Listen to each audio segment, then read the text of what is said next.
Where we left you off last time, we had given a quick introduction about the lake and its history and introduced the garden that's dedicated to the first emperor of the Lê Dynasty, though it's much more of a public square these days than a garden. Most of the lakefront has been kept for gardens, trees, walkways, and the inevitable selfie spots, but it's a beautiful, clean, and surprisingly relaxing place to sit and take in the scenery, eat some treats, all that good stuff. Nowadays, certain positions along the lakefront are highly desired spots for company promotions and the like, as the foot traffic through these areas is insane when the weather's nice. Particularly along this patch of road that connects to the street that at night serves as the most famous night market in the city.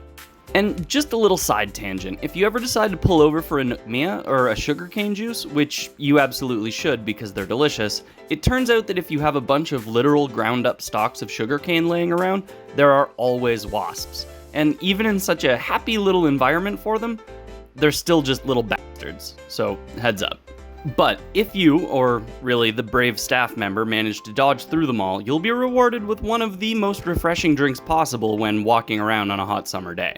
Another holdover from the French days are crepes. Less common and definitely less internationally famous as a food associated with Vietnam than things like banh mi, but still readily accessible in most places and quite tasty. So even though she started out by talking mad shit, eventually we ended up bonding, and this little roller homie decided to join us for some of our mission around the lake, which we can get back to right about now. Oh wait, no, a little bit more fan outreach. From here, we get our first good, clear view of one of, if not the most important things located here at the lake. This is Tháp Dừa, usually translated into English as the Turtle Tower and Turtle Island.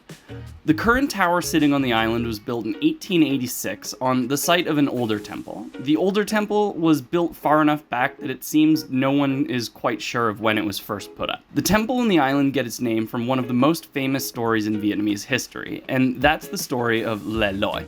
Born in 1384 in glorious Thanh Hóa province, he was raised during a time that northern Vietnam was under the control of the Ming Dynasty of China.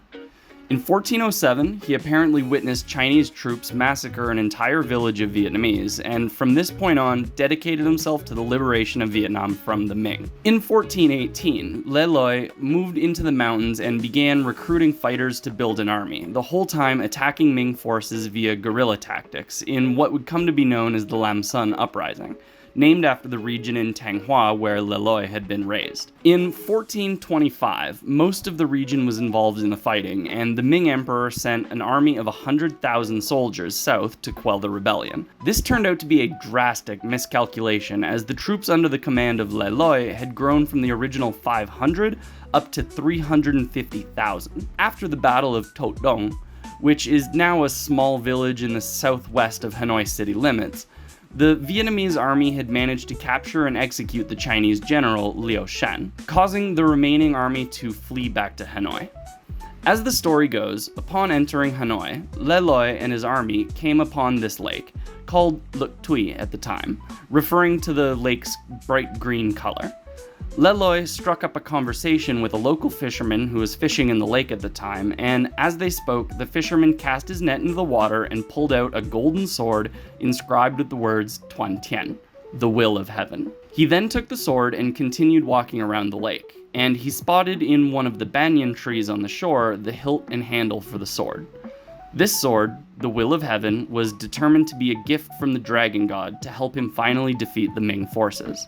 With the will of heaven in hand, the army marched on and finally defeated the remaining Chinese army.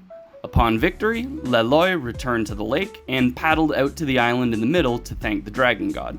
Upon nearing the island, a large golden turtle is said to have come to the surface of the water, reach his head into the boat, and remove the sword from Lê Lợi belt, disappearing into the lake, never to be seen again. And this is where we get the modern name for the lake, Hoàn Kiếm Lake, the Lake of the Returned Sword. And that's where we'll leave you for this week. Stay tuned for the final national treasure here at Hoàn Kiếm. Click that like button, pause subscribe, all that algorithmic goodness. Later.